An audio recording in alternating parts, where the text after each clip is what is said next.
Title: Racist Karen tells me to leave my backyard because she wants to barbecue for her family on my grill.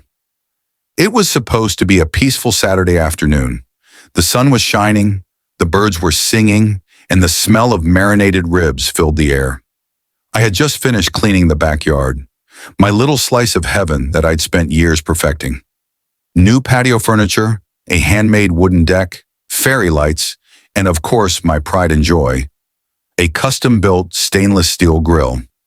I'd saved up for months to buy it, and every time I used it, it reminded me of how far I'd come. My name's Marcus. I'm a single dad, raising my 10-year-old daughter Zoe. We just moved into this neighborhood 6 months ago, a quiet upscale suburb where everyone seemed friendly until that day. I was brushing sauce on the ribs when I heard the sound of the gate creaking open. It startled me because I knew I'd locked it. Before I could turn around, a sharp, annoyed voice cut through the air. "Excuse me, what do you think you're doing?"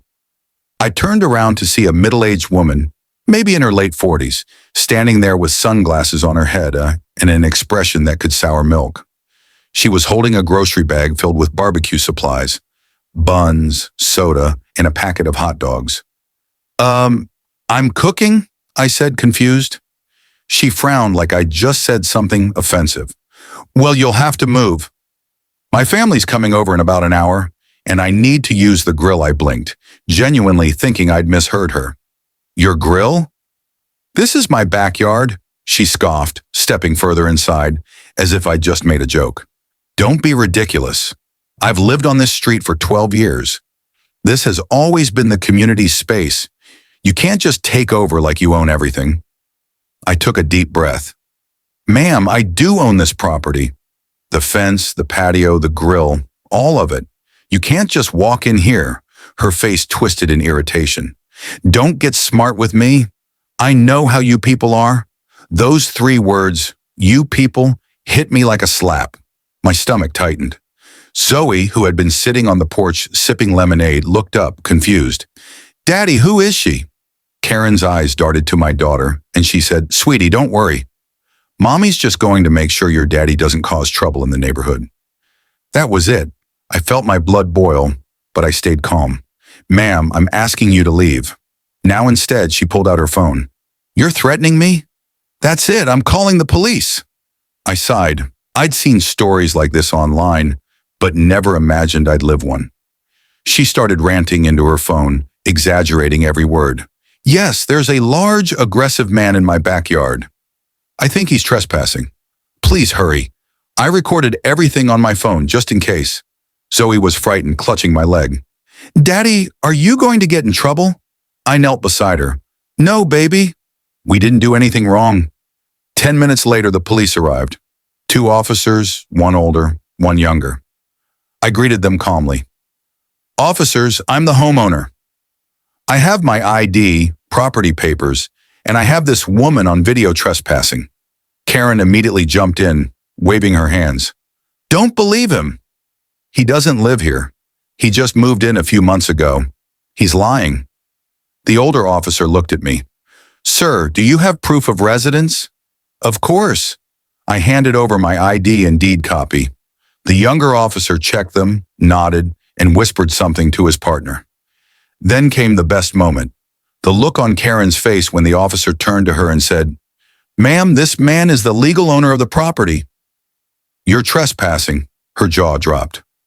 "What? That can't be right. He's not. I mean, look at him."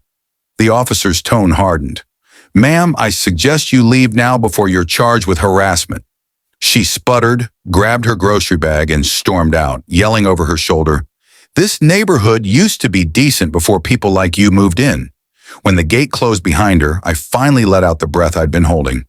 Zoe ran into my arms, and I just held her close. One of the officers stayed back a moment. "Sorry about that, sir. We've had a few calls about her before. You did the right thing." Staying calm. After they left, I sat on the patio with Zoe. She looked up and asked, "Why was that lady so mean to us?" I swallowed hard. Some people don't understand that everyone deserves respect, no matter what they look like. But that's why we stay kind, even when others aren't. Zoe nodded. Can we still eat the ribs? I smiled. You bet we can. That evening, as we ate under the fairy lights, I looked around my backyard, my home, and felt a deep sense of pride. Not just because I'd stood my ground, but because I'd shown my daughter that dignity doesn't come from how loud you yell or how much power you have. It comes from how you handle the storm. A few days later, I got a letter from the HOA. Apparently, Karen had tried to file a complaint saying I intimidated her. But thanks to the police report and video, the HOA not only dismissed her claim, they fined her for trespassing on private property. When I saw her again at the grocery store weeks later, she couldn't meet my eyes. I didn't need an apology. The victory wasn't in making her pay. It was in knowing I didn't let hate define me or my home. Because sometimes the best way to fight ignorance is by living proudly, peacefully, and refusing to give up your space, no matter who tries to take it.